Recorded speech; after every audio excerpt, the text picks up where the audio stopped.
ಈ ಮೊನ್ನೆ ಏಪ್ರಿಲ್ ತಿಂಗಳಲ್ಲಿ, ಇದೇ ತಿಂಗಳ ಅಂದರೆ ಏಪ್ರಿಲ್ ತಿಂಗಳಲ್ಲಿ ಪೂರ್ಣಪ್ರಜ್ಞ ಸಂಶೋಧನಾ ಮಂದಿರದಲ್ಲಿ ಏನೊಂದು ವಿಚಾರ ಸಂಕಿರಣ ನಡೆಯಿತು. 13 ಮತ್ತು 14ನೇ ತಾರೀಕು ಶುಕ್ರವಾರ ಮತ್ತು ಶನಿವಾರ. ಅದರ ಒಂದು ಸಾರಾಂಶದ ಒಂದು ಭಾಗವನ್ನು ಈ ಹಿಂದೆ ಹೇಳಿದ್ದೆ ನಿಮಗೆ. ಜಂಬೂದ್ವೀಪೆ ಭರತವರ್ಷೆ ಭರತಖಂಡೆ ಅದ್ರ ಬಗ್ಗೆ ಒಂದು ಹೇಳಿದ್ದೆ. ಮತ್ತೆ ಪರಾಶರ ಸತ್ಯವತಿಯರ ವಿವಾಹದ ಬಗ್ಗೆ ಕೂಡ ಹೇಳಿದ್ದೆ. ಮುಂದೆನೂ ಕೆಲವು ವಿಷಯಗಳು ಏನೇನು ಚರ್ಚೆಗೆ ಬಂದಿದ್ವು ಅದನ್ನ ನನಗೆ ಈ ಹಿಂದೆ ಹೇಳಲಿಕ್ಕಾಗಿರಲಿಲ್ಲ. ಇವತ್ತು ಅದನ್ನ ಹೇಳ್ತಾ ಇದ್ದೇನೆ, ಅದನ್ನು ಗಮನಿಸ್ಬೇಕು ನೀವು. ಈ ಪರಮಾತ್ಮನನ್ನ ಬಿಂಬ ಅಂತಾರೆ, ನಮ್ಮನ್ನು ಪ್ರತಿಬಿಂಬ ಅಂತಂತಾರೆ. ಇಲ್ಲಿ ಪರಮಾತ್ಮ ಬಿಂಬ, ನಾವು ಪ್ರತಿಬಿಂಬ ಅಂತ ಹೇಳುವಾಗ ಅದರ ಅರ್ಥ ಏನು ಅನ್ನೋದ್ರ ಬಗ್ಗೆ ಒಂದು ಜಿಜ್ಞಾಸೆಯನ್ನ ಹಿರಿಯ ವಿದ್ವಾಂಸರಾದಂಥ ಶ್ರೀನಿವಾಸಮೂರ್ತಿ ಆಚಾರ್ಯರು ಇಟ್ಟಿದ್ರು. ಆ ಜಿಜ್ಞಾಸೆಯ ಪ್ರಶ್ನೆಯ ತಿರುಳು ಏನು ಅಂದ್ರೆ, ಈ ಜಗತ್ತಿನಲ್ಲಿ ಬಿಂಬ ಮತ್ತು ಪ್ರತಿಬಿಂಬ ಇವೆರಡರ ನಡುವೆ ಉಪಾಧಿ ಅಂತ ಹೊಂದಿರ್ತದೆ.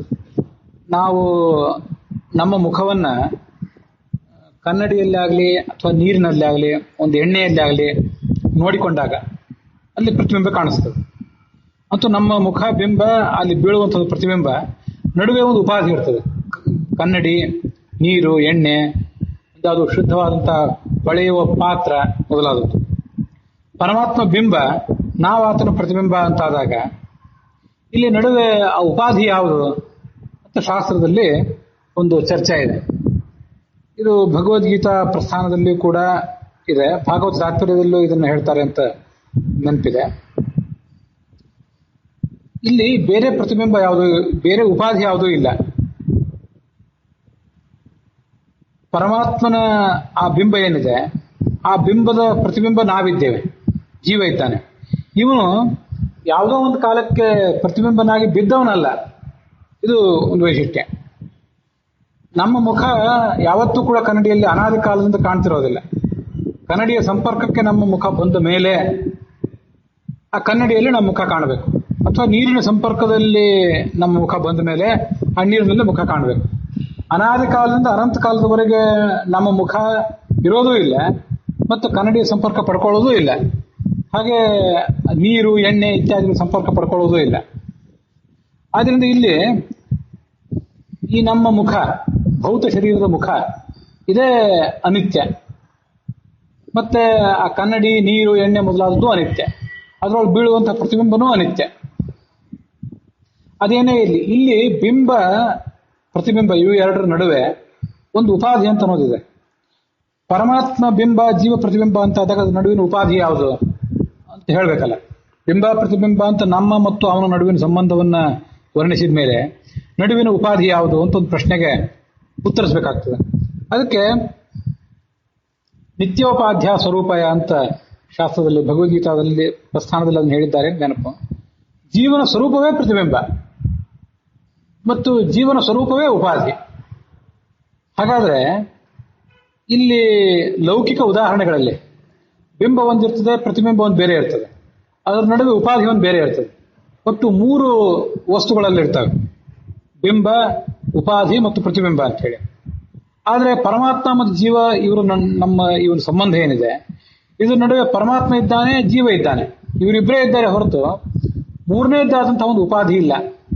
ಈ ಜೀವನೇ ಉಪಾಧಿ ಮತ್ತೆ ಆ ಜೀವನೇ ಪ್ರತಿಬಿಂಬ ಅಂತ ಈಗ ಶಾಸ್ತ್ರದಲ್ಲಿ ಒಂದ್ ಕಡೆ ವರ್ಣನೆ ಮಾಡ್ತಾರೆ.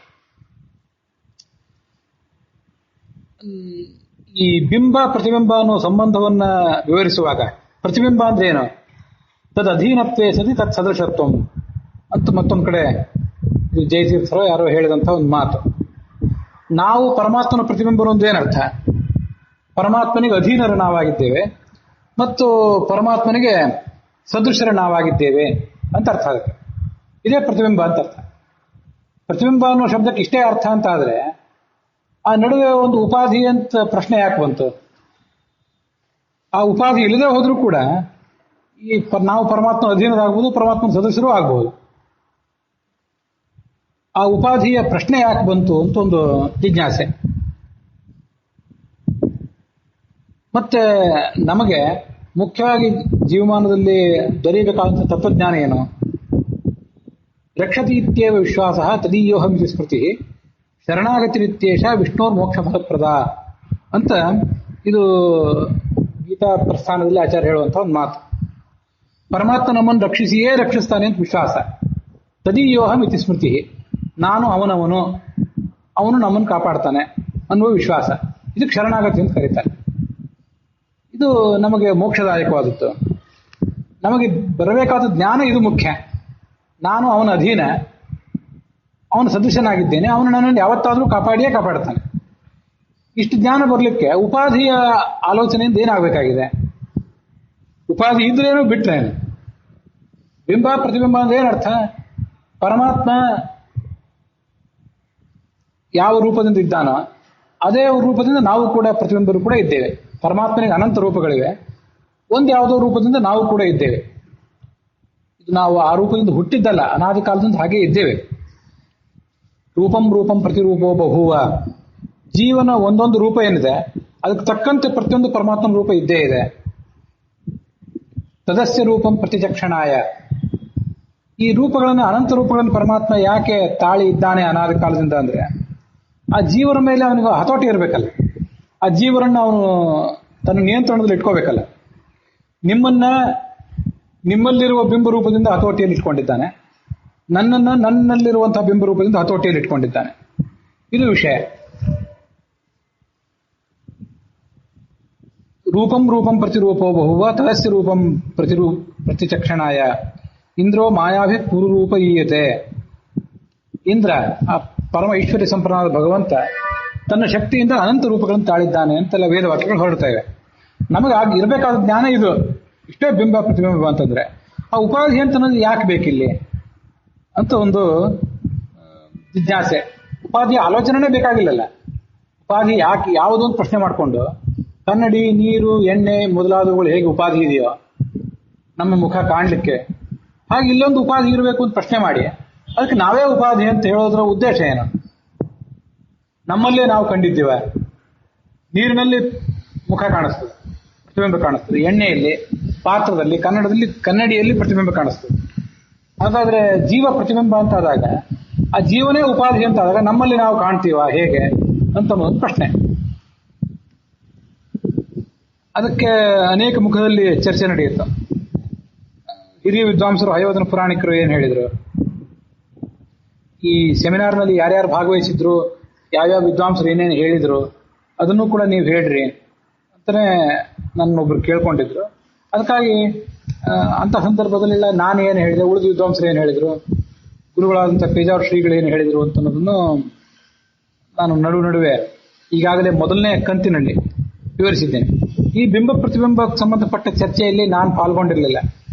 ಹೆಚ್ಚೆ ನನಗೆ ಅದ್ರ ಬಗ್ಗೆ ಉತ್ಸಾಹ ಇರಲಿಲ್ಲ ಅಂತ ಕೇಳ್ತಾ ಕೂತ್ಕೊಂಡಿದ್ದೆ ಅಷ್ಟೇ. ಹಯವದನ ಪುರಾಣಿಕರು ಈ ಪರಮಾತ್ಮ ಬಿಂಬ, ನಾವು ಪ್ರತಿಬಿಂಬ ಅಂತ ಆದಾಗ ನಡುವೆ ಒಂದು ಉಪಾಧಿ ಯಾಕೆ ಬೇಕು ಅಂತ ನೀವು ಯಾಕೆ ಪ್ರಶ್ನೆ ಕೇಳ್ತೀರಿ? ಶಾಸ್ತ್ರ ಹೇಳಿದೆ, ತಸ್ಮಾತ್ ಶಾಸ್ತ್ರಂ ಪ್ರಮಾಣಂತೆ.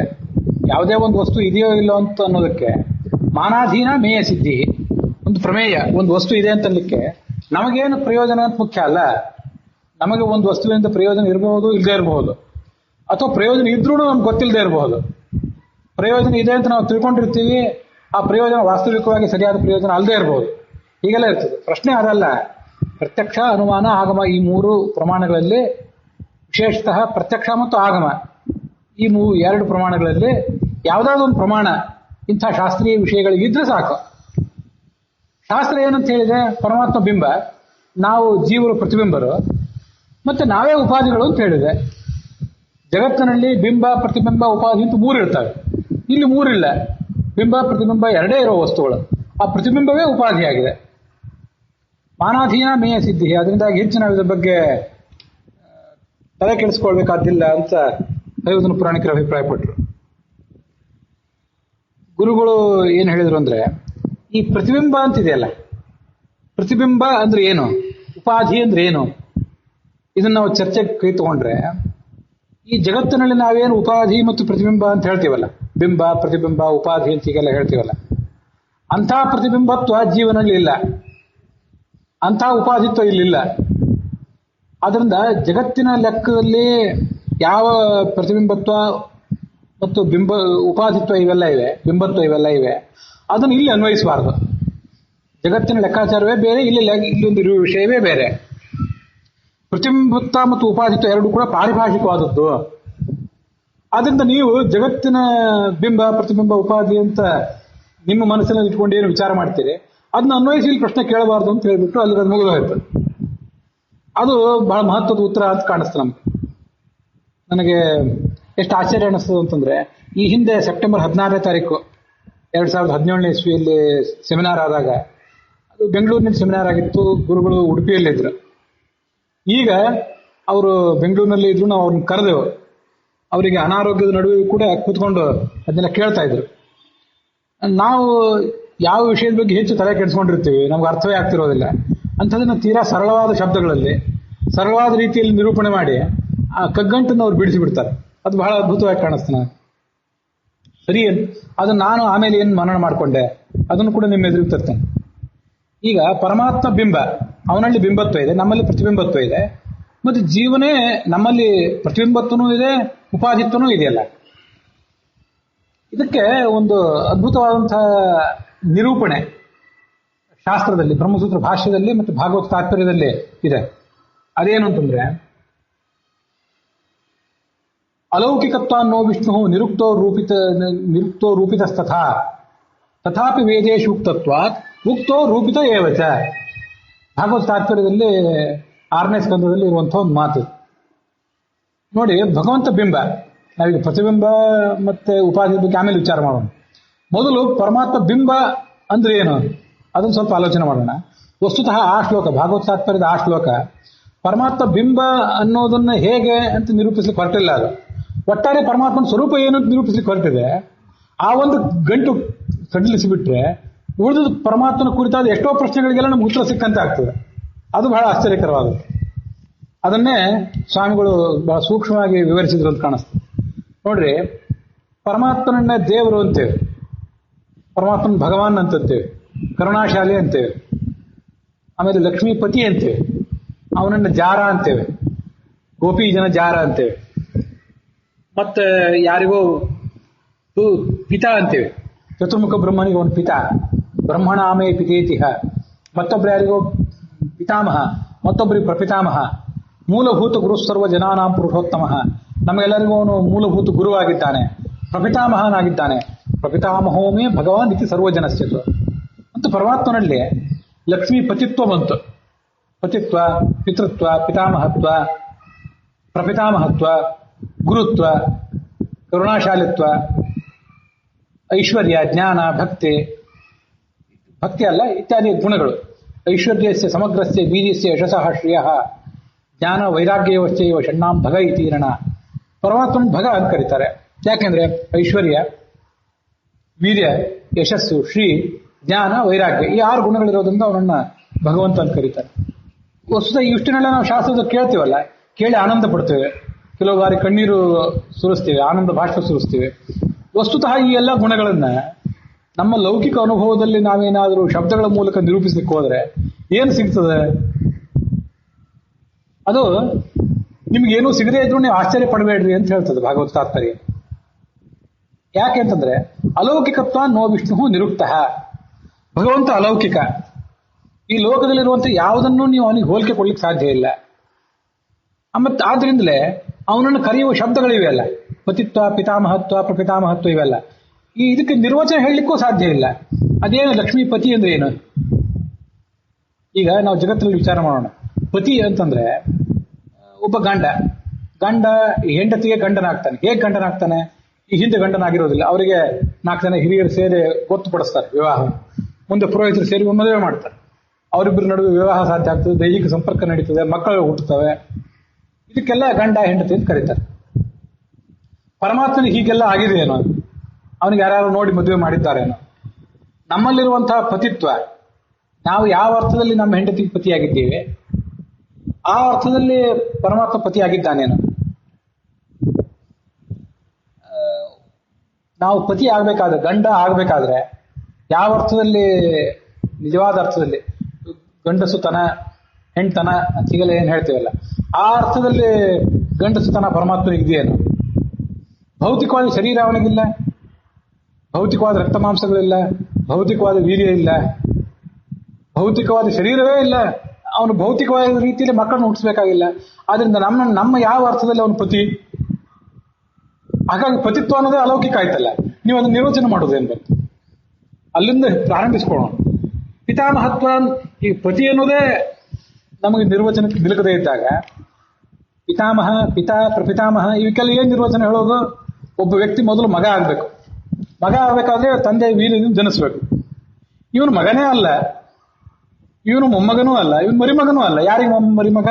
ಇದನ್ನು ಹೇಳಿ, ಇದು ಬಹಳ ಆಶ್ಚರ್ಯಕರವಾದ. ಅದರಿಂದ ನ ನಿರುಕ್ತ, ಅವನನ್ನು ನಿರ್ವಚನ ಮಾಡ್ಲಿಕ್ಕೆ ಸಾಧ್ಯ ಇಲ್ಲ. ಆ ಯಾವ ಶಬ್ದದಿಂದ ನಿರೂಪಿಸ್ಲಿಕ್ಕೂ ಸಾಧ್ಯ ಇಲ್ಲ. ಹಾಗೆ ಏನ್ ಮಾಡೋಣ ಅಂದ್ರೆ ಬೇರೆ ಮಾರ್ಗ ಇಲ್ಲ. ಅವನು ಹೇಳಲಿಕ್ಕೆ ಶಬ್ದ ಬಿಟ್ಟು ಬೇರೆ ಮಾರ್ಗ ಇಲ್ಲ. ಶಬ್ದದಿಂದ ಪೂರ ಹೇಳಲಿಕ್ಕಾಗೋದಿಲ್ಲ, ಶಬ್ದ ಬಿಟ್ಟು ಬೇರೆ ಮಾರ್ಗ ಇಲ್ಲ. ತಥಾಪಿ ವೇದೇಶು ಉಕ್ತತ್ವಾತ್, ವೇದದಲ್ಲಿ ಹಾಗೆ ಹೇಳಿದ್ದಾರೆ. ಆದ್ರಿಂದ ಸ್ವಲ್ಪ ಸ್ವಲ್ಪ ಆದರೂ ನಿರ್ವಚನ ಮಾಡ್ತೇವೆ, ಇಷ್ಟೇ ವಿಷಯ. ಆದ್ರಿಂದಲೇ ಭಾಗವತನೇ ಅವನನ್ನು ಹೇಳ್ತದೆ. ಮತ್ತೊಂದು ಕಡೆ 10ನೇ ಸ್ಕಂದ ನೆನಪು ನನಗೆ. ನ ಮಾತಾ ನ ಪಿತಾ ತಸ್ಯ ನ ಭಾರ್ಯಾ ನ ಸುತಾದಯ ಸರ್ವೇಷಾಮಾತ್ಮಗೋಶ್ಯಾತ್ಮ ಪಿತಾ ಮಾತಾ ಸ ಈಶ್ವರ. ಇವನಿಗೆ ತಾಯಿ ಯಾರು, ತಂದೆ ಯಾರು? ನ ಮಾತಾ ನ ಪಿತಾ ತಸ್ಯ ನ ಭಾರ್ಯ, ಅವನಿಗೆ ಹೆಂಡತಿನೂ ಯಾರು ಇಲ್ಲ. ಲಕ್ಷ್ಮೀದೇವಿ ಅವನಿಗೆ ಹೆಂಡತಿ ಅಲ್ಲ. ನೀವು ತಿಳ್ಕೊಂಡ ಅರ್ಥದಲ್ಲಿ ಲಕ್ಷ್ಮೀದೇವಿ ಅವನಿಗೆ ಹೆಂಡತಿ ಅಲ್ಲ. ನಿಮ್ಮ ಹೆಂಡತಿ ಯಾವ ಅರ್ಥದಲ್ಲಿ ನಿಮಗೆ ಹೆಂಡತಿಯೋ ಆ ಅರ್ಥದಲ್ಲಿ ಲಕ್ಷ್ಮೀದೇವಿ ಅವನಿಗೆ ಹೆಂಡತಿ ಅಲ್ಲ. ನಿಮ್ಮ ತಂದೆ ನಿಮಗೆ ಯಾವ ರೀತಿಯಲ್ಲಿ ತಂದೆಯೋ, ನಿಮ್ಮ ತಾಯಿ ನಿಮ್ಮ ತಾಯಿ ನಮಗೆ ಯಾವ ಅರ್ಥದಲ್ಲಿ ತಾಯಿಯೋ ಆ ಅರ್ಥದಲ್ಲಿ ಅವಳು ತಾಯಿನೂ, ಅವನು ಯಾರಿಗೂ ತಂದೆನೂ ಅಲ್ಲ, ಮತ್ತೆ ಅವನಿಗೆ ಯಾರ ತಂದೆ ತಾಯಿನೂ ಇಲ್ಲ. ನ ಭಾರ್ಯ ನ ಸುತಾದಯ, ನಮ್ಮ ಮಕ್ಕಳು ನಮ್ಮ ವೀರ್ಯದಿಂದ ಜನಿಸಿದವರಾದ್ರಿಂದ ನಮ್ಮ ಮಕ್ಕಳು. ಭಗವಂತನಿಗೆ ನಮ್ಮ ರೀತಿಯಲ್ಲಿ ಮಕ್ಕಳನ್ನು ಹುಟ್ಟಿಸುವ ಅವಶ್ಯಕತೆ ಇದೆಯೇನು? ಅದೊಂದು ಮಕ್ಕಳೇ ಇಲ್ಲ. ಭಾಗವತ ಈಗ ಹೇಳ್ತದೆ. ಆದರೂ ಸರ್ವೇಷಾಂ ಆತ್ಮಜೋ ಹ್ಯಾತ್ಮ ಪಿತಾ ಮಾತಾ ಸ ಈಶ್ವರ. ಇಷ್ಟಿದ್ರೂ ನಮ್ಗೆಲ್ರಿಗೂ ಅವನ ಮಗ, ಸರ್ವೇಷಾಂ ಆತ್ಮಜ, ಮತ್ತು ನಮ್ಮೆಲ್ಲರ ಆತ್ಮ, ನಮ್ಮೆಲ್ಲರ ಬಿಂಬನಾಗಿದ್ದಾನೆ. ಪಿತಾ ಸರ್ವೇಷಾಂ ಆತ್ಮಜೋ ಹ್ಯಾತ್ಮ ಪಿತಾ ಮಾತಾ ಸ ಈಶ್ವರ. ನಮಗೊಂದು ತಂದೆಯೂ ಹೌದು, ತಾಯಿನೂ ಹೌದು, ಒಡೆಯನೂ ಹೌದು. ಹಾಗಾದ್ರೆ ಅವನಲ್ಲಿರುವಂತಹ ಪುತ್ರತ್ವ, ನಮಗವನು ಪುತ್ರನಾಗುವುದು, ನಮಗವನು ಬಿಂಬನಾಗುವುದು, ಆತ್ಮ ಅಂತ ಬಿಂಬನಾಗುವುದು. ಮತ್ತೆ ನಮಗವನು ತಾಯಿ ತಂದೆ ಈಶ್ವರನಾಗುವುದು ಏನಿದೆಯಲ್ಲ, ಇದೆಲ್ಲವೂ ಪಾರಿಭಾಷಿಕ, ಒಂದು ಅಲೌಕಿಕವಾದದ್ದು. ನೀವು ಅದನ್ನು ಈ ಶಬ್ದವನ್ನು ನಿರೂಪಣೆ ಮಾಡಲಿಕ್ಕೆ ಬರೋದಿಲ್ಲ. ಈ ಶಬ್ದವನ್ನು ನಿರೂಪಣೆ ಮಾಡ್ಲಿಕ್ಕೆ ಬರೋದಿಲ್ಲ. ಅದರಿಂದ ಆ ಪರಮಾತ್ಮನಲ್ಲಿರುವ ಬಿಂಬತ್ವವೇ ಪಾರಿಭಾಷಿಕ.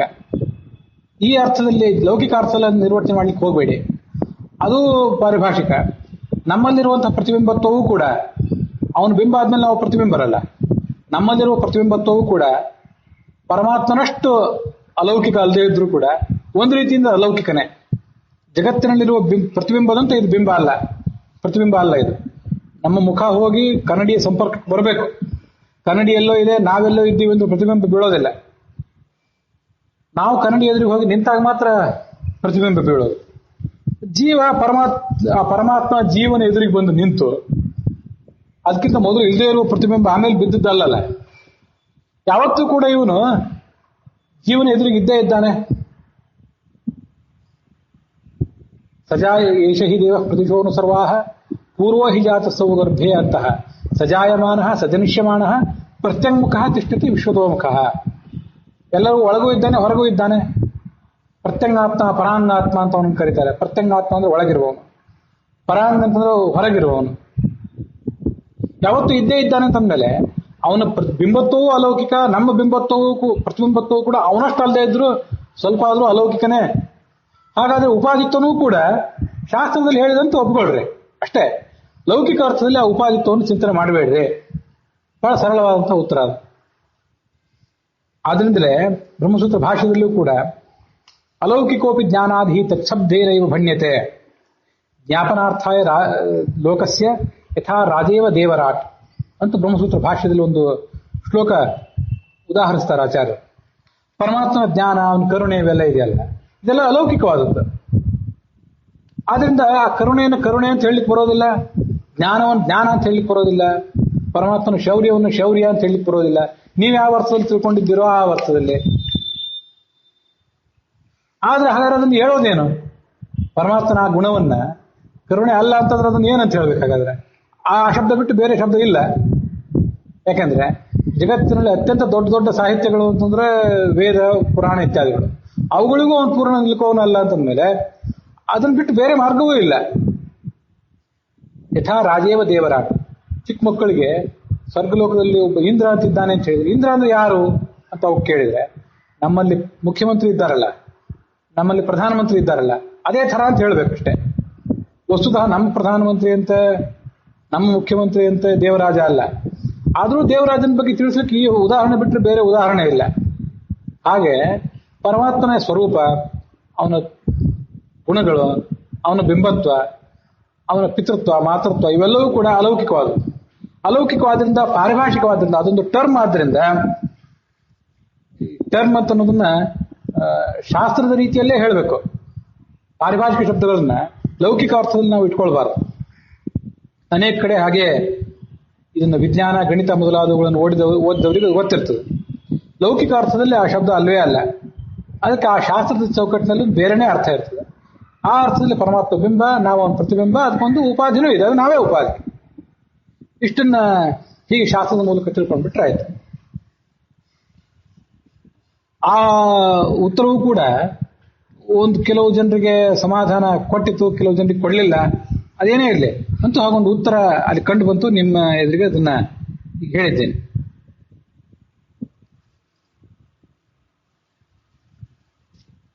ಈ ಹಿಂದೆ ಭಗವದ್ಗೀತೆ ಪ್ರವಚನ ಮಾಡುವಾಗ ಸ್ತ್ರೀಯೋ ವೈಶ್ಯಾಃ ತಥಾ ಶೂದ್ರಾಃ ಯೇಪಿ ಸ್ಯುಃ ಪಾಪಯೋನಯಃ ಕಿಂ ಪುನರ್ಬ್ರಾಹ್ಮಣಾ ಭಕ್ತಾಃ ಕಿಂ ಪುನರ್ಬ್ರಾಹ್ಮಣಾ ಪುಣ್ಯಾಃ ಭಕ್ತಾ ರಾಜಾಶ್ರಯಸ್ತಥಾ ಅಂತ ಭಗವದ್ಗೀತೆ ಒಂದು ಶ್ಲೋಕ. ಆ ಶ್ಲೋಕಕ್ಕೆ ಆಚಾರ್ಯ ಏನು ಅರ್ಥ ಹೇಳಿದ್ದಾರೆ ಅಂತ ಅನ್ನೋದನ್ನು ಹೇಳಿದ್ದೆ. ಮತ್ತೆ ಅವಾಗೊಂದು ಬೇರೆ ಅರ್ಥವನ್ನು ಕೂಡ ನಾನು ಹೇಳಿದ್ದೆ. 9ನೇ ಅಧ್ಯಾಯದ 32ನೇ ಶ್ಲೋಕ ಅದು. ಆ ಶ್ಲೋಕ ಮೇಲ್ನೋಟಕ್ಕೆ ಏನ್ ಹೇಳ್ತದೆ ಅಂದ್ರೆ, ಪಾಪಿಗಳಾದಂಥ ಸ್ತ್ರೀಯರು, ವೈಶ್ಯರು ಮತ್ತೆ ಶೂದ್ರರು ಇವರು ಎಲ್ಲ ಪುಣ್ಯ ಭಾಗಿಗಳಾಗ್ತಾರೆ, ಮೋಕ್ಷಕ್ಕೆ ಹೋಗ್ತಾರೆ. ಹೀಗಿರುವಾಗ ಬ್ರಾಹ್ಮಣರು, ರಾಜರ್ಷಿಗಳು ಇವರೆಲ್ಲ ಮುಕ್ತಿ ಭಾಜನರಾಗ್ತಾರೆ ಅಂತ ಅನ್ನೋದಕ್ಕೆ ನಾವೇನು ಮತ್ತೊಂದು ಸ್ಪಷ್ಟೀಕರಣ ಕೊಡಬೇಕಾಗಿದೆ. ಪಾಪಿಗಳಾದ ಸ್ತ್ರೀಯರು, ಪಾಪಿಗಳಾದ ವೈಶ್ಯರು, ಪಾಪಿಗಳಾದ ಶೂದ್ರರೇ ಹೋಗ್ತಾರೆ ಅಂತಂದ್ಮೇಲೆ ಉಳಿದವರು ಹೋಗೇ ಹೋಗ್ತಾರೆ ಶ್ಲೋಕ ಅದು. ಇದೊಂದು ದೊಡ್ಡ ಕೋಲಾಹಲಕ್ಕೆ ಕಾರಣವಾದ ಶ್ಲೋಕ. ಸ್ತ್ರೀಯರನ್ನು ನೀವು ಪಾಪಿಗಳು ಅಂದ್ಬಿಟ್ರೆ ಹೇಗಿದು? ಎಲ್ಲಾ ಸ್ತ್ರೀ ಸಂಕುಲವೇ ಪಾಪಿಗಳು ಹೇಗೆ? ವೈಶ್ಯರೆಲ್ಲ ಪಾಪಿಗಳ, ಶೂದ್ರರೆಲ್ಲ ಪಾಪಿಗಳ ಅಂತ ಒಂದು ಪ್ರಶ್ನೆ. ಅದಕ್ಕೆ ಆಚಾರ್ಯರು ಶ್ಲೋಕ ಉದಾಹರಿಸಿಕೊಟ್ಟು ಹೇಳಿದ್ದಾರೆ, ಎಲ್ಲಾ ಸ್ತ್ರೀಯರು ಪಾಪಿಗಳಲ್ಲ. ಸ್ವರೂಪತಃ ಯಾರ ಸ್ತ್ರೀಯರಿದ್ದಾರೆ ಅವ್ರು ಪುಣ್ಯಶಾಲಿಗಳೇ. ಆದ್ರೆ ಕೆಲವರು ಸ್ತ್ರೀಯರಾಗಿ ಪಾಪದಿಂದ ಹುಟ್ಟಿರ್ತಾರೆ, ಏನೋ ಶಾಪದಿಂದ ಸ್ತ್ರೀಯರಾಗಿ ಹುಟ್ಟುತ್ತಾರೆ. ಮೂಲತಃ ಪುರುಷರೇ ಇರ್ತಾರೆ, ಪುರುಷರು ಸ್ತ್ರೀಯರಾಗಿ ಹುಟ್ಟಬಹುದು. ಅದು ಸ್ತ್ರೀಯರು ಯಾವತ್ತೂ ಕೂಡ ಪುರುಷರಾಗಿ ಹುಟ್ಟಲಿಕ್ಕೆ ಸಾಧ್ಯ ಇಲ್ಲ. ಸ್ತ್ರೀಣಾಂ ನೈವ ಹಿ ಪುಂಸ್ತ್ವಂ ಸ್ಯಾತ್ ಬಲವತ್ ಕಾರಣೈರಪಿ ಅಂತ ಸಿದ್ಧಾಂತ. ಆದ್ರೆ ಪುರುಷರು ಸ್ತ್ರೀಯರಾಗಿ ಹುಟ್ಟಬಹುದು, ಶಾಪದಿಂದ, ವರದಿಂದ, ಏನೇನೋ ಕಾರಣದಿಂದ. ಅದರಲ್ಲಿ ವರದಿಂದ ಅಂತ ಅನ್ನೋದನ್ನು ಬಿಟ್ಟುಬಿಡೋಣ. ತಪಸ್ ಮಾಡಿ ತಾವೇ ಹುಟ್ಟಿದ್ದು, ಮತ್ತೆ ಯಾವುದೋ ಸಾಧನೆಗಾಗಿ ಹುಟ್ಟಿದ್ದು, ಅದನ್ನು ಬಿಟ್ಟುಬಿಡೋಣ. ಈ ಶಾಪದಿಂದಾಗಿ ಸ್ತ್ರೀಯರಾಗಿ ಹುಟ್ಟುತ್ತಾರಲ್ಲ, ಅವ್ರನ್ನ ಪಾಪ ಯೋನಿಗಳು ಅಂತ ಕರೀತಾರೆ. ಯಾಕಂದ್ರೆ ಏನೋ ತಪ್ಪು ಮಾಡಿರ್ತಾನೆ ಒಬ್ಬ ಪುರುಷ, ಅವನು ಸ್ತ್ರೀಯಾಗಿ ಹುಟ್ಟಬೇಕಾದ ಪ್ರಸಂಗ ಬರ್ತದೆ. ಹಾಗಂತೇಳಿ ಎಲ್ಲಾ ಸ್ತ್ರೀಯರು ಪಾಪ ಯೋನಿಗಳಲ್ಲ. ಸ್ವರೂಪತಃ ಮೂಲ ಜೀವವೇ ಯಾರ್ದು ಸ್ತ್ರೀಯೋ ಅವರು ಸ್ತ್ರೀಯಾಗೆ ಹುಟ್ಟುತ್ತಾರೆ, ಹಾಗೆ ಸಾಧನೆ ಮಾಡ್ತಾರೆ, ಮುಕ್ತಿಗೆ ಹೋಗ್ತಾರೆ, ಅಲ್ಲೂ ಸ್ತ್ರೀಯರಾಗಿರ್ತಾರೆ. ಅವ್ರ ಬಗ್ಗೆ ನಮ್ಮ ಮಾತೇ ಅಲ್ಲ ಇದು. ಪಾಪದಿಂದ ಸ್ತ್ರೀಯರಾಗಿ ಹುಟ್ಟಿದವ್ರ ಬಗ್ಗೆ, ಪಾಪದಿಂದ ಶೂದ್ರರಾಗಿ ಹುಟ್ಟಿದವ್ರ ಬಗ್ಗೆ, ವರ್ಣಕ್ಕೂ ಕೂಡ, ಮೂಲ ಜೀವಕ್ಕೂ ಕೂಡ ಒಂದು ವರ್ಣ ಇದೆ ಅಂತ ನಮ್ಮ ಸಿದ್ಧಾಂತ ಹೇಳ್ತದಲ್ಲ. ಮೂಲತಃ ಬ್ರಾಹ್ಮಣರು, ಕ್ಷತ್ರಿಯರು, ವೈಶ್ಯರು, ಶೂದ್ರರು ಸ್ವರೂಪಕ್ಕೆ ಸಂಬಂಧಪಟ್ಟಂತೆ ಅಂತಿದೆಯಲ್ಲ. ಅಲ್ಲಿ ಸ್ವರೂಪಕ್ಕೆ ಸಂಬಂಧಪಟ್ಟಂತೆ ಒಬ್ಬ ಬ್ರಾಹ್ಮಣನೋ ವೈಶ್ಯನೋ ಬ್ರಾಹ್ಮಣನೋ ಕ್ಷತ್ರಿಯನೋ ಆದವನು ಯಾವುದೋ ಪಾಪ ಕಾರಣದಿಂದಾಗಿ ವೈಶ್ಯನೋ ಶೂದ್ರನೋ ಹುಟ್ಟೋ ಪ್ರಸಂಗ ಬಂದ್ರೆ ಅವ್ರನ್ನ ಪಾಪಯೋನಿಗಳು ಅಂತ ಹೇಳಿತ್ತು. ಎಲ್ಲಾ ಶೂದ್ರರು ಪಾಪಯೋನಿಗಳಲ್ಲ. ಸ್ವರೂಪತಃ ಜನ್ಮಕ್ಕೆ ಅವನ ಮೂಲ ಸ್ವರೂಪಕ್ಕೆ ಸಂಬಂಧಪಟ್ಟಂತೆ ಒಬ್ಬ ಶೂದ್ರ ಇದ್ದಾನೆ, ಅವನು ಪುಣ್ಯಯೋನಿಗೆ ಅವನು ಮುಕ್ತಿ ಹೋಗೇ ಹೋಗ್ತಾನೆ. ಆದ್ರೆ ಕೆಲವರು ಸ್ವರೂಪತಃ ಬ್ರಾಹ್ಮಣರು ಮತ್ತು ಕ್ಷತ್ರಿಯರಾದವರು ಮೂಲ ಜೀವಕ್ಕೆ ಸ್ವರೂಪಕ್ಕೆ ಸಂಬಂಧಪಟ್ಟಂತೆ ಪಾಪದಿಂದ ಏನಾದರೂ ವೈಶ್ಯರೋ ಶೂದ್ರರು ಆದವರು ಮುಕ್ತಿ ಹೋಗ್ತಾರೆ. ಇನ್ನು ಉಳಿದವರು ಹೋಗ್ತಾರೆ ಅಂತ ಅನ್ನೋದ್ರ ಬಗ್ಗೆ ಪಾಪಿಗಳೇ ಹೋಗ್ತಾರೆ ಅಂದಮೇಲೆ ಪುಣ್ಯಶಾಲಿಗಳು ಹೋಗ್ತಾರೆ ಅಂತ ಪ್ರತ್ಯೇಕ ಹೇಳ್ಬೇಕಾ ಅಂತ ಇದು ವಸ್ತುಸ್ಥಿತಿ ಆಚಾರ್ಯ ವ್ಯಾಖ್ಯಾನ ಮಾಡಿದ್ದು. ನಾನು ಗೀತಾದಲ್ಲಿ ಒಂದು ವ್ಯಾಖ್ಯಾನ ಅವತ್ತು ಮಾಡಿದ್ದೆ. ಅದೇನು ಅಂದ್ರೆ, ಈ ಪಾಪಯೋನಯ ಅಂತಿದೆಯಲ್ಲ ಶ್ಲೋಕದಲ್ಲಿ, ಆ ಪಾಪಯೋನಯ ಅಂತ ಅನ್ನೋದನ್ನ ಸ್ತ್ರೀ ವೈಶ್ಯ ಶೂದ್ರಕ್ಕೆ ಅನ್ವಯಿಸಿಯೇ ಅರ್ಥ ಮಾಡಬೇಕು ಅಂತೇನಿದೆ. ಹಾಗಾದ್ರೆ ಇನ್ನೇನು ಅರ್ಥ ಮಾಡಬೇಕು? ಬಹಳ ವಿಚಿತ್ರವಾಗಿದೆಯಲ್ಲ, ಕೇಳೋರಿಗೆ ಗೊಂದಲ ಅನಿಸ್ತದೆ. ಮೊದಲನೇ ಅರ್ಥದಲ್ಲಿ ಸ್ತ್ರೀ ವೈಶ್ಯ ಶೂದ್ರ ಇವು ಮೂರು ವಿಶೇಷ್ಯಗಳು. ಆ ವಿಶೇಷಕ್ಕೆ ಪಾಪಯೋನಯ ಅಂತಂದು ವಿಶೇಷಣ ಮೊದಲು ಹೇಳಿದ ಅರ್ಥಕ್ಕೆ. ಅದು ಹೇಗೆ ಪಾಪಯೋನಿಗಳು ಅಂತ ಅನ್ನೋದನ್ನ ಭಾಷ್ಯದಲ್ಲಿ ತಾತ್ಪರ್ಯದಲ್ಲಿ ಆಚಾರ್ಯರು ಸ್ಪಷ್ಟಪಡಿಸಿದ್ದಾರೆ. ಈಗ ನಾನು ಹೇಳಿದ ಎರಡನೇ ಅರ್ಥದಲ್ಲಿ ಈ ಸ್ತ್ರೀಯ ವೈಶ್ಯ ಶೂದ್ರ ಪಾಪಯೋನಿ ಇವು ನಾಲ್ಕು ಬೇರೆ ಬೇರೆ. ಪಾಪಯೋನಿ ಅಂತ ಅನ್ನೋದು ಸ್ತ್ರೀಯರಿಗೆ ವಿಶೇಷಣ ಅಲ್ವೇ ಅಲ್ಲ, ವೈಶ್ಯರಿಗೂ ವಿಶೇಷಣ ಅಲ್ಲ, ಶೂದ್ರಿಗೂ ವಿಶೇಷಣ ಅಲ್ಲ. ಕೆಲವರು ಪಾಪಿಷ್ಠರಾದವರು, ಪಾಪ ಮಾಡಿ ಯಾವುದೋ ಜನ್ಮ ಪಡ್ಕೊಂಡವರು, ಮತ್ತೆ ಸ್ತ್ರೀಯರಾದವರು, ವೈಶ್ಯರಾದವರು, ಶೂದ್ರರಾದವರು ಎಲ್ಲರೂ ಕೂಡ ಮುಕ್ತಿಗೆ ಹೋಗೇ ಹೋಗ್ತಾರೆ. ಪಾಪಯೋನಿಗಳು ಹೋಗ್ತಾರೆ, ಉಳಿದವರು ಹೋಗ್ತಾರೆ. ಹಾಗಿರುವಾಗ ರಾಜರ್ಷಿಗಳು ಮತ್ತು ಬ್ರಾಹ್ಮಣರು ಹೋಗ್ತಾರೆ ಅಂತ ಪ್ರತ್ಯೇಕ ಹೇಳ್ಬೇಕಾ? ಹೀಗೆ ಮೊದಲನೇದರಲ್ಲಿ ಸ್ತ್ರೀ ವೈಶ್ಯ ಶೂದ್ರ ಅನ್ನೋದಕ್ಕೆ ಪಾಪಯೋನಿಗೆ ವಿಶೇಷಣ ಮೊದಲಿನ ವ್ಯಾಖ್ಯಾನದಲ್ಲಿ. ನಾನು ಹೇಳಿದ ವ್ಯಾಖ್ಯಾನದಲ್ಲಿ ಪಾಪಯೋನಿ ಅಂತ ಒಂದು ಪ್ರತ್ಯೇಕ, ಪಾಪಯೋನಯ ಒಂದು, ಸ್ತ್ರೀಯ ಒಂದು, ವೈಶ್ಯ ಒಂದು, ಶೂದ್ರ ಒಂದು, ನಾಲ್ಕು. ಮೊದಲನೇ ವ್ಯಾಖ್ಯಾನದಲ್ಲಿ ಆ ಮೂರಕ್ಕೆ ಸ್ತ್ರೀ ವೈಶ್ಯ ಶೂದ್ರ ಅನ್ನೋದಕ್ಕೆ ಪಾಪಯೋನಿ ಅನ್ನೋದು ವಿಶೇಷಣ. ನಾ ಹೇಳಿದ ಅರ್ಥದಲ್ಲಿ ನಾಲ್ಕು ಕೂಡ ವಿಶೇಷಗಳೇ, ಸ್ತ್ರೀ ವೈಶ್ಯ ಶೂದ್ರ ಪಾಪಯೋನಿ, ಎಲ್ಲರೂ ಮುಕ್ತಿಗೆ ಹೋಗೇ ಹೋಗ್ತಾರೆ. ಈ ವ್ಯಾಖ್ಯಾನ ಏನು ಹೇಳಿ ಬರ್ತಿದೆ ಅಂತಂದ್ರೆ, ಭಗವದ್ಗೀತೆಯನ್ನು ಪ್ರವಚನ ಮಾಡುವಾಗ ಆ ಭಗವದ್ಗೀತಾ ಉಪದೇಶ ಏನು ನಡೆದಿತ್ತಲ್ಲ, ಕೃಷ್ಣ ಅರ್ಜುನನಿಗೆ ಹೇಳ್ತಿದ್ದಾನೆ. ಅವರಿಬ್ಬರು ಕ್ಷತ್ರಿಯರು, ಮತ್ತೆ ಅನೇಕ ಜನ ಬ್ರಾಹ್ಮಣರು ಕೂಡ ಆಗಿನ ಕಾಲದಲ್ಲಿ ಇದ್ರು. ಬ್ರಾಹ್ಮಣರು ಸಮಾಜದಲ್ಲಿ ಮೇಲ್ವರ್ಗದಲ್ಲಿ ಇದ್ದವರು ಅಂತ ಪರಿಗಣಿಸ್ತಾರೆ. ಯಾವತ್ತೂ ಅವ್ರೇನು ಮೇಲ್ವರ್ಗದವರು ಅಲ್ಲ. ಅಜ್ಞಾನಿಗಳಾದ ಬ್ರಾಹ್ಮಣರೆಲ್ಲ ಮೇಲ್ವರ್ಗಕ್ಕೆ ಸೇರ್ಬೇಕಾಗಿಲ್ಲ. ಜ್ಞಾನಿಗಳಾದ ಶೂದ್ರರು ಕೂಡ ಪರಮಾತ್ಮನ ದೃಷ್ಟಿಯಲ್ಲಿ ಮೇಲ್ವರ್ಗದವರೇ, ಅದು ವಿಷಯ ಬೇರೆ. ಅಂತೂ ಬ್ರಾಹ್ಮಣರು ಕ್ಷತ್ರಿಯರಿಬ್ಬರು ಸೇರಿ ಉಳಿದವರೆಲ್ಲರನ್ನೂ ಕೂಡ ವೈಶ್ಯ ಶೂದ್ರ ಮೊದಲಾದವರನ್ನ ಶೋಷಣೆ ಮಾಡ್ತಿದ್ದಾರೆ. ಕ್ಷತ್ರಿಯರು ಆಳಬೇಕಾದವರಿಗೆ ಉಪದೇಶ ಮಾಡಬೇಕಾದವರು, ಬುದ್ಧಿ ಕೊಡಬೇಕಾದವರು ಬ್ರಾಹ್ಮಣರು. ಇವರಿಬ್ಬರು ಸೇರಿ, ಬುದ್ಧಿಬಲ ಮತ್ತು ದೈಹಿಕ ಬಲ ಇರುವ ಇವರಿಬ್ಬರು ಸೇರಿ ಉಳಿದವರನ್ನು ಶೋಷಣೆ ಮಾಡ್ತಿದ್ದಾರೆ ಅಂತ ಒಂದು ಅಪವಾದವನ್ನ ಸಾಮಾನ್ಯವಾಗಿ ಎದುರಿಸ್ತಿರ್ತೇವೆ. ಅದಕ್ಕಾಗಿ ಆ ಉಪದೇಶ ಮಾಡ್ತಿರುವಂತಹ ಕೃಷ್ಣ, ಉಪದೇಶ ಸ್ವೀಕಾರ ಮಾಡ್ತಿರುವಂತಹ ಅರ್ಜುನ, ಇವರಿಬ್ಬರಂತೂ ಕ್ಷತ್ರಿಯರು ಮತ್ತು ಬ್ರಾಹ್ಮಣರು, ಅವರಿಬ್ಬರ ಬಗ್ಗೆ ವಿವಾದ ಇಲ್ಲ. ಅದರಿಂದ ಅವ್ರ ಬಗ್ಗೆ ಅಲ್ಲಿ ಹೇಳಲಿಲ್ಲ. ಶ್ಲೋಕದ ಪೂರ್ವದಲ್ಲಿ ಏನು ಹೇಳ್ತಿದ್ದಾರೆ ಅಂತಂದ್ರೆ, ಯಾವ ಶೂದ್ರರನ್ನ ಯಾವ ವೈಶ್ಯರನ್ನ ನೀವು ಕೆಳಗಿನವರು ಅಂತ ತಿಳ್ಕೋತಿರೋ ನೀವೆಲ್ಲರೂ, ಅವರು ಮುಕ್ತಿಗೆ ಹೋಗೇ ಹೋಗ್ತಾರೆ, ಅವ್ರು ಕೆಳಗಿನವರಲ್ಲ. ಮತ್ತೆ ಕೆಲವರು ನೀವು ಸ್ತ್ರೀಯರನ್ನು ಕೂಡ ಮುಕ್ತಿ ಭಾಜನರಲ್ಲ, ಅವರೇ ಸಾಧನೆ ಮಾಡಲಿಕ್ಕೆ ಅರ್ಹರಲ್ಲ ಅಂತ ಅವ್ರ ಬಗ್ಗೆನೂ ಕೂಡ ತಿರಸ್ಕಾರ ಇಟ್ಕೊಂಡಿರ್ತಾರೆ. ಅವ್ರ ಬಗ್ಗೆನೂ ತಿರಸ್ಕಾರ ಬೇಡ. ಅಂತೂ ಯಾರ್ಯಾರ ಬಗ್ಗೆ, ಸ್ತ್ರೀಯರ ಬಗ್ಗೆ, ವೈಶ್ಯರ ಬಗ್ಗೆ ಮತ್ತು ಶೂದ್ರ ಬಗ್ಗೆ ಎಲ್ಲ ಜನಸಾಮಾನ್ಯರಾದವರು ತಪ್ಪು ತಿಳುವಳಿಕೆ ಇಟ್ಕೊಂಡಿದ್ದಾರೋ ಆ ಯಾವ ತಪ್ಪು ತಿಳುವಳಿಕೆಯೂ ಬೇಡ. ಅವರೆಲ್ಲರೂ ಮುಕ್ತಿಗೆ ಹೋಗೇ ಹೋಗ್ತಾರೆ. ಸ್ತ್ರೀಯರು ಹೋಗ್ತಾರೆ, ವೈಶ್ಯರು ಹೋಗ್ತಾರೆ, ಶೂದ್ರರು ಹೋಗ್ತಾರೆ. ಮತ್ತೆ ಯಾರಾದ್ರೂ ಪಾಪಿಗಳಿದ್ರೆ ಅವರೂ ಹೋಗ್ತಾರೆ. ಪಾಪ ಮಾಡಿದ್ರು ಕೂಡ ಮೂಲತಃ ಭಗವದ್ಭಕ್ತರಾಗಿದ್ದೆ ತಪ್ಪಿ ಏನಾದರೂ ಪಾಪ ಮಾಡಿದ್ರೆ ಮುಕ್ತಿಗೆ ಹೋಗೇ ಹೋಗ್ತಾರೆ. ಆದ್ರಿಂದ ಮೂಲತಃ ಭಗವದ್ಭಕ್ತರಾಗಿದ್ರೆ ತಪ್ಪಿ ಪಾಪ ಮಾಡಿದ್ದರೆ ಅಂಥ ಪಾಪಿಗಳು ಮುಕ್ತಿಗೆ ಹೋಗ್ತಾರೆ. ಒಂದು ವಿಷಯ ಪಾಪಯೋನಯ. ಸ್ತ್ರೀಯರನ್ನ ಪುರುಷರಿಗೆ ಸಮಾನರನ್ನ ಸಾಧನೆ ದೃಷ್ಟಿಯಲ್ಲಿ ನಮಗವರು ಯೋಗ್ಯರಲ್ಲ ಅಂತ ಏನು ತಿಳ್ಕೊಂಡಿರ್ತೀರಿ, ಅದು ತಪ್ಪು. ಅವರೂ ಮುಕ್ತಿಗೆ ಹೋಗೇ ಹೋಗ್ತಾರೆ. ವೈಶ್ಯ ಶೂದ್ರಾದಿಗಳ ಬಗ್ಗೆ ನಿಮ್ಗೆ ಏನೋ ಒಂದು ಸಮಾಜದಲ್ಲಿ ತಪ್ಪು ತಿಳುವಳಿಕೆ ಇದೆ, ಅದು ಬೇಡ. ಎಲ್ಲರೂ ಮುಕ್ತಿಗೆ ಹೋಗೇ ಹೋಗ್ತಾರೆ. ಹೀಗೆ ಸ್ತ್ರೀ, ವೈಶ್ಯ, ಶೂದ್ರ ಮತ್ತು ಪಾಪಯೋನಿ ಅಂತ 4 ಪ್ರತ್ಯೇಕ ವರ್ಗಗಳು. ಪಾಪಯೋನಿ ಅಂತಲೂ ಸ್ತ್ರೀಗಾಗಲಿ, ವೈಶ್ಯನಿಗಾಗಲಿ, ಶೂದ್ರನಿಗಾಗಲಿ ವಿಶೇಷಣ ಅಲ್ವೇ ಅಲ್ಲ ಅಂತೊಂದು ವ್ಯಾಖ್ಯಾನ ನಾನು ಹೇಳಿದ್ದೆ. ಮಹಾಭಾರತಕ್ಕೆ 10 ಅರ್ಥಗಳಿರೋದ್ರಿಂದ ಈ ಒಂದು ಅರ್ಥವೂ ಕೂಡ ಅದಕ್ಕೆ ಆಗಬಾರ್ದು ಯಾಕೆ ಅಂತ ನಾನು ಹೇಳಿದ್ದೆ. ಹೇಳುವಾಗ ಹಿರಿಯ ವಿದ್ವಾಂಸರ ಸಲಹೆ ತಗೊಂಡೇ ಹೇಳಿದ್ದೆ. ನೀವು ಹೇಳಿದ್ದು ಸರಿ ಇದೆ ಅಂತ ಅಂದಿದ್ರು ಅವರು. ಮುಂದೇನು ಪ್ರಶ್ನೆ ಬಂದಿತ್ತು ಅಂದ್ರೆ, ಸರಿ ಮಹಾಭಾರತಕ್ಕೆ 10 ಅರ್ಥಗಳು ಇರೋದು ಸರಿ, ನೀವು ಹೇಳಿದ ಅರ್ಥ ಒಂದರ್ಥ, ಆ 10 ಅರ್ಥದಲ್ಲಿ ಅಡಕಾಗಿದೆ ಅಲ್ಲಿ ಕೇವಲ ಪ್ರಮಾಣ. ನೀವೇನು ವೇದವ್ಯಾಸನೇ, ನೀವೇನು ಮಧ್ವಾಚಾರ್ಯನೇ ಅಂತ ಒಂದು ಸಂಶಯ ಬರ್ಬೋದಲ್ಲ. ಆಚಾರ್ಯ ಏನ್ ಹೇಳಿದಾರೆ ಅರ್ಥವನ್ನು ತಿಳ್ಕೊಳ್ಬೇಕೇ ಹೊರತು ನೀವು ಹೊಸ ಅರ್ಥವನ್ನು ಏನು ಹೇಳೋದು, ಈಗ ಹೇಳ್ಬೋದಾ ಅಂತ ಕೆಲವರು ಸ್ನೇಹದಿಂದ ಪ್ರಶ್ನೆ ಮಾಡ್ಬೋದು, ಕೆಲವರು ಆಕ್ಷೇಪಣೆ ಮಾಡ್ಬೋದು. ಇದು ಆ ಸೆಮಿನಾರ್ನಲ್ಲಿ ಚರ್ಚೆಗೆ ಬಂತು. ಹೀಗೊಂದು ವ್ಯಾಖ್ಯಾನ ಮಾಡಿದ್ದೇನೆ, ಇದು ಸರಿಯಾ? ಆನಂದ ತೀರ್ಥಾಚಾರ್ಯ ನಾಗಸಂಪಿಗೆ ಅವರು, ಆ ಸಂಶೋಧನಾ ಸಂಸ್ಥೆಯ ನಿರ್ದೇಶಕ, ಅವರು ಹೇಳಿದಂತೆ, ಪಾಂಡುರಂಗಾಚಾರ್ಯ ನೀವು ವ್ಯಾಖ್ಯಾನ ಮಾಡಿದ್ದಿರೋದು, ಈ ವ್ಯಾಖ್ಯಾನ ಬಹಳ ಹಿಂದೆ ಅಭಿನವ ಗುಪ್ತ ಮಾಡಿದ್ದಾನೆ, ಅದೊಂದು ಈ ವ್ಯಾಖ್ಯಾನ ಹೊಸದೇನಲ್ಲ, ನಿಮ್ಮ ವ್ಯಾಖ್ಯಾನ ತಪ್ಪೇನಲ್ಲ. ಯಾವುದೇ ವ್ಯಾಖ್ಯಾನ ಈ ಹಿಂದಿನವರು ಮಾಡಿಲ್ಲದೆ ಹೋದ್ರು ಕೂಡ ನಾವು ಮಾಡಿದಾಗ ಅದು ಶಾಸ್ತ್ರಕ್ಕೆ ವಿರುದ್ಧ ಅಲ್ಲದೆ ಹೋದ್ರೆ ಅದು ಯೋಗ್ಯವೇ. ಅದನ್ನು ನೀವು ವ್ಯಾಖ್ಯಾನ ಮಾಡಿ ತಪ್ಪೇನಲ್ಲ ಅಂತ ಕೆಲವರು ಅವರು ಹೇಳಿದರು. ವ್ಯಾಸಮುನಿ ಆಚಾರ್ಯರು, ವಿದ್ಯಾಪೀಠದ ಅಧ್ಯಾಪಕರು, ಅವರು ಆಚಾರ್ಯರು ಏನು ಅರ್ಥ ಮಾಡಬೇಕು ಅಂತ ನಿರ್ದಿಷ್ಟವಾಗಿ ತೋರಿಸಿ ಕೊಟ್ಟ ಮೇಲೆ ನೀವು ಹೊಸ ಅರ್ಥ ಮಾಡಬಾರ್ದಿತ್ತು ಅಂತ ಅಭಿಪ್ರಾಯಪಟ್ಟರು. ಅದು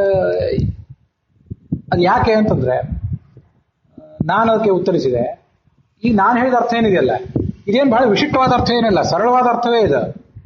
ಈ ಸರಳವಾದ ಅರ್ಥ ನಮಗೆ ಹೊಳೆಯೋದೇ ಸಾಧ್ಯ ಇದೆ. ಆದ್ದರಿಂದ ಯಾಕೆಂದ್ರೆ ನಾವು ಅಲ್ಪಮತಿಗಳಿಗೆ ಅಲ್ಪವಾದ ವಿಷಯ ಹೊಳೆದೇ ಹೊಳಿತದೆ. ಆದ್ರಿಂದ ಆಚಾರ್ಯ ಅದನ್ನು ಹೇಳಲಿಲ್ಲ.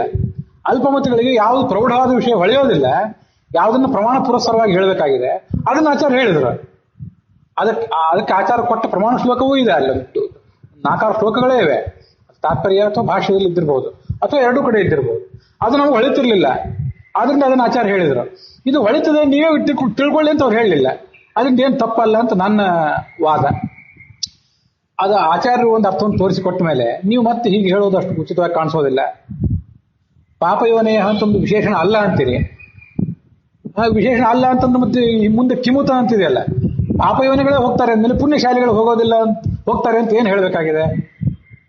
ಹೀಗೆ ಮುಂದೆ ಕೈಮುತ್ಯ ನ್ಯಾಯ ಇದೆ ಅಲ್ಲಿ. ಹೀಗೆಲ್ಲ ಇರೋದ್ರಿಂದ ನಿಮ್ಮ ವ್ಯಾಖ್ಯಾನ ಅಷ್ಟು ಸಮಂಜಸ ಆಗೋದಿಲ್ಲ ಅಂತ ಅವರು ಆರ್ಗ್ಯುಮೆಂಟ್ ಮಾಡಿದರು. ಅವರಿಗೆ ನಮ್ಮ ವ್ಯಾಖ್ಯಾನ ಸರಿ ಕಾಣಲಿಲ್ಲ. ಆದರೆ ಸ್ವಯಂ ಸ್ವಾಮಿಗಳು ಏನು ಹೇಳಿದ್ರು ಅಂದರೆ, ನಾನು ಈ ವ್ಯಾಖ್ಯಾನ ಮಾಡಿದ್ದೇನೆ ಹಿಂದೆ ಅಂತ ಹೇಳಿದರು.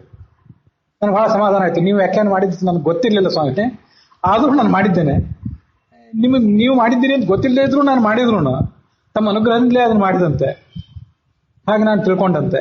ಅಭಿನವ ಗುಪ್ತ ಬರೆದಿದ್ರು ನಾನೇನು ಓದಿಲ್ಲ, ನೀವು ಮಾಡಿದ್ದೀರಿ ಅಂತ ಗೊತ್ತಿರಲಿಲ್ಲ, ಆದರೂ ಮಾಡಿದ್ದೇನೆ ಅಂತ ಸ್ವಾಮಿಗಳು ಹೇಳಿದ್ರು. ಅಲ್ಲಿಗೆ ಚರ್ಚೆ ನಿಲ್ತು. ಆದರೂ ಎಲ್ಲರೂ ಅದನ್ನು ಒಪ್ಪಿಲ್ಲ, ಉಳಿದವರು ಕೆಲವರು ಒಪ್ಪಲಿಲ್ಲ. ಅದನ್ನು ವಿದ್ಯಾಪೀಠದ ಅಧ್ಯಾಪಕರೇ ವ್ಯಾಸಮುನಿ ಆಚಾರ್ಯ ಅದನ್ನು ಒಪ್ಪಲಿಲ್ಲ, ಸ್ವಾಮಿಗಳು ಒಪ್ಪಿದರು. ಗೊತ್ತಿರಲಿ ತಮಗೆ ಅಂತ ಹೇಳಿದೆ. ನಾನು ಯಾವಾಗಿಂದನೂ ಹೇಳ್ತಾ ಬಂದಿದ್ದೇನೆ, ಸ್ವಾಮಿಗಳು ಒಪ್ಪಿದ್ರು ಅಂದ್ರೆ ಉಳಿದವರ ಏನು ಒಪ್ಪಬೇಕಾಗಿಲ್ಲ. ಆ ಒಂದು ಸ್ವಾತಂತ್ರ್ಯವನ್ನು ಸ್ವಾಮಿಗಳೇ ತಮ್ಮ ಶಿಷ್ಯರಿಗೆ ಪ್ರಶಿಷ್ಯರಿಗೆಲ್ಲ ಕೊಟ್ಟಿದ್ದಾರೆ. ಅವ್ರು ಹೇಳಿದ್ದನ್ನ ವಿರೋಧಿಸಿದ್ರು ಕೂಡ ಅವ್ರು ಯಾವತ್ತೂ ಕೂಡ ಸಿಟ್ಟು ಮಾಡ್ಕೊಳ್ಳುವವರಲ್ಲ. ನೀವು ಪ್ರತ್ಯೇಕವಾದ ಅರ್ಥವನ್ನು ಹೇಳ್ರಿ, ನನ್ನ ಅರ್ಥವನ್ನು ನೀವು ಒಪ್ಪಬೇಕಾಗಿಲ್ಲ ಅಂತಾನೆ ಅವರು ಅದನ್ನ ವಿವರಿಸ್ತಾ ಇರ್ತಾರೆ. ಹೀಗೆ ಯಾರು ಸ್ವಾಮಿಗಳು ಯಾವುದನ್ನು ಒಪ್ಪಿದ್ರು, ವಿದ್ವಾಂಸರು ಯಾವುದನ್ನು ಒಪ್ಪಿದ್ರು, ಯಾವುದನ್ನು ಒಪ್ಪಲಿಲ್ಲ, ಅದನ್ನ ನಿಮ್ಮ ಎದುರಿಗೆ ಹೇಳಿದ್ದೇನೆ. ಆದರೂ ಹೇಗೆ ಯಾವ ಅಭಿಪ್ರಾಯವನ್ನು ತಗೊಳ್ಬೇಕು ಅಂತ ಅನ್ನೋದು ನಿಮಗೆ ಬಿಟ್ಟಿದ್ದಷ್ಟೆ. ಈ ಒಂದು ವಿಷಯ ಮೇಲಿನ ಮೇಲೆ ಚರ್ಚೆ ಆಗ್ತಿರ್ತದೆ. ಈ ರಾಮನ ಅವತಾರ ಆಗಿದೆಯಲ್ಲ ತ್ರೇತಾಯುಗದಲ್ಲಿ, ಅದು ಯಾವ ಮಹಾಯುಗದಲ್ಲಿ? ಈಗ 28ನೇ ಮಹಾಯುಗ ನಡೆದಿದೆ. ಒಂದು ಮಹಾಯುಗ ಅಂದ್ರೆ 4 ಯುಗಗಳು, ಕೃತ, ತ್ರೇತ, ದ್ವಾಪರ, ಕಲಿಯುಗ. 4 ಸರಿ ಆಗ್ಬೋದ್ರೆ ಇದಕ್ಕೊಂದು ಮಹಾಯುಗ ಅಂತ ಕರೀತಾರೆ. ಇಂಥ 71 ಮಹಾಯುಗ ಆದ್ರೆ ಅದನ್ನೊಂದು ಮನ್ವಂತರ ಅಂತ ಕರೀತಾರೆ. 14 ಮನ್ವಂತರ ಆದ್ರೆ ಒಂದು ಕಲ್ಪ ಅಂತ ಹೇಳ್ತಾರೆ. ಒಂದು ಸ್ವಲ್ಪ ಇನ್ನು ಮುಂದೆ ಮಾಡಿ ಏನಾದ್ರು ಹೇಳಿರ್ಬೋದು. ಅಂತೂ ಈಗ 28ನೇ ಕಲಿಯುಗ ನಡೆದಿದೆ. 28ನೇ ದ್ವಾಪರ ಯುಗದಲ್ಲಿ ಅಂದ್ರೆ ಒಂದು ಯುಗದ ಹಿಂದೆ ಕೃಷ್ಣಾವತಾರ ಆಗಿತ್ತು. ರಾಮಾವತಾರ ಆಗಿದ್ದು ಯಾವಾಗ? 24ನೇ ಮಹಾಯುಗದಲ್ಲಿ ತ್ರೇತಾಯುಗದಲ್ಲಿ ಅಂತ ಸಾಮಾನ್ಯವಾಗಿ ಎಲ್ಲರೂ ಹೇಳ್ತಾರೆ. ಗೋವಿಂದಾಚಾರ್ಯ ಕೂಡ ಹಾಗೆ ಹೇಳ್ತಾರೆ. ಆದ್ರೆ ಇದ್ರ ಬಗ್ಗೆನೂ ಕೂಡ ಚರ್ಚೆ ನಡೀತು.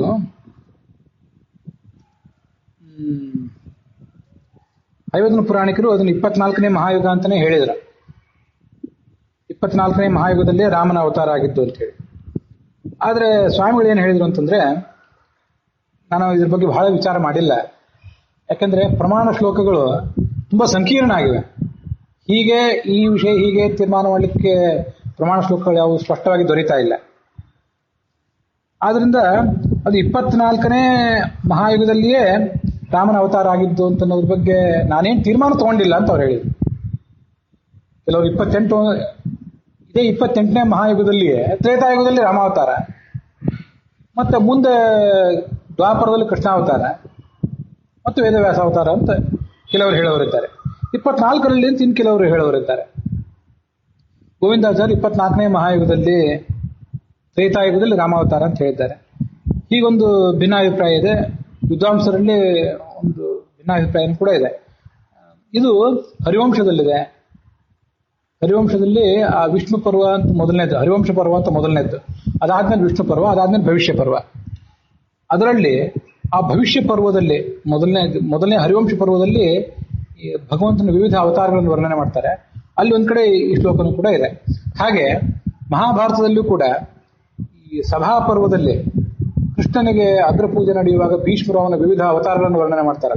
ಅಲ್ಲಿಯೂ ಕೂಡ ಈ ಶ್ಲೋಕ ಇದೆ. ಚತುರ್ವಿಂಶೇ ಯುಗೇ ಚಾಪಿ ವಿಶ್ವಾಮಿತ್ರ ಪುರಸ್ಸರ. 24ನೇ ಮಹಾಯುಗದಲ್ಲಿ ವಿಶ್ವಾಮಿತ್ರನ ಜೊತೆ ಹುಟ್ಟುತ್ತಾನೆ ಅಂತ. ಅದು ಕೆಲವು ಕಡೆ ಪಾಠಾಂತರನೂ ಇದೆ, ಅಷ್ಟಾವಿಂಶೇ ಯುಗೇ ಚಾಪಿ ಅಂತ. ಹೀಗಿರೋದ್ರಿಂದ ಅದನ್ನು ತೀರ್ಮಾನ ಮಾಡ್ಲಿಕ್ಕೆ ಆಗೋದಿಲ್ಲ. ಆದ್ರೂ ನಾನು ಇದ್ರ ಬಗ್ಗೆ ನನ್ನ ಪ್ರವಚನದಲ್ಲಿ ಹೇಳಿದ್ದೇನೆ, ಮತ್ತು ಅದ್ರ ಬಗ್ಗೆ ಒಂದು ಲೇಖನವನ್ನು ಕೂಡ ಸಿದ್ಧಪಡಿಸಿದ್ದೇನೆ. ಅಷ್ಟಾವಿಂಶೇ ಯುಗೇ ಚಾಪಿ ಅಂತ ಅನ್ನೋದಕ್ಕಿಂತ ಚತುರ್ವಿಂಶೇ ಯುಗೇ ಚಾಪಿ ಅಂತ ಪಾಠ ಇಟ್ಕೊಳ್ಳೋದೇ ಹೆಚ್ಚು ಸೂಕ್ತ ಅಂತಲೇ ನಾವು ಅದ್ರ ಬಗ್ಗೆ ನನ್ನ ಆಲೋಚನೆ. ಸ್ವಾಮಿಗಳ ಬಗ್ಗೆ ಏನು ಹೇಳಲಿಲ್ಲ. ಮತ್ತೆ ಅಲ್ಲಿ ಕೆಲವು ಬೇರೆ ವಿಷಯಗಳು ಚರ್ಚೆಗೆ ಬಂದು, ಅಲ್ಲ 24ನೇ ಮಹಾಯುಗ ಅಂದ್ರೆ ಈಗ 28ನೇ ಮಹಾಯುಗ ನಡೆದಿದೆ. ಅಲ್ಲಿವರೆಗೆ ಇಲ್ಲಿವರೆಗೆ 4 ಮಹಾಯುಗಗಳು ಕಳೆದು ಹೋಗಿವೆ.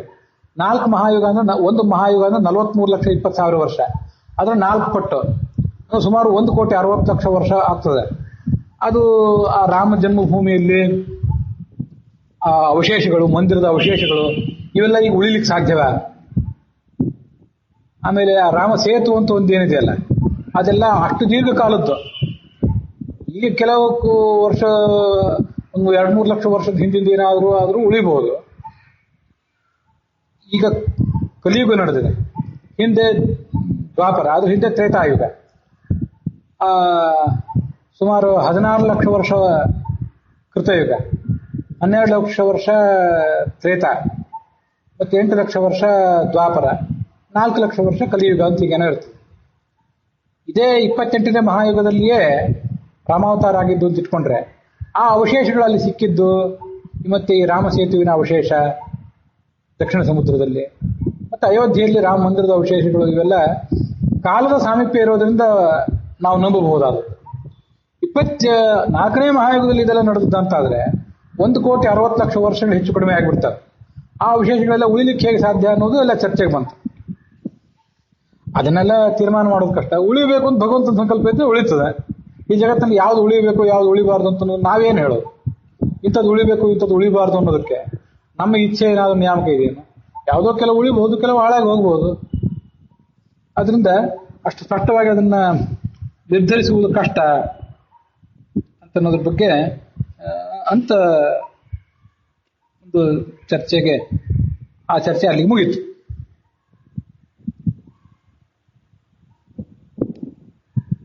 ಇಲ್ಲಿಗೆ ಈ ಒಂದು ಕಂತು. ಇನ್ನೂ ಒಂದು 2-4 ವಿಷಯಗಳಿವೆ. ಪ್ರಾಯ ನಾಳೆ ಒಂದು ದಿವಸ ಹೇಳಿದ್ರೆ ಆ ಸೆಮಿನಾರ್ನಲ್ಲಿ ಚರ್ಚೆಗೆ ಬಂದು ಎಲ್ಲ ವಿಷಯಗಳನ್ನು ನಾವು ಮತ್ತೊಂದು ಬಾರಿ ಅವಲೋಕನ ಮಾಡಿದಂತಾಗ್ತದೆ.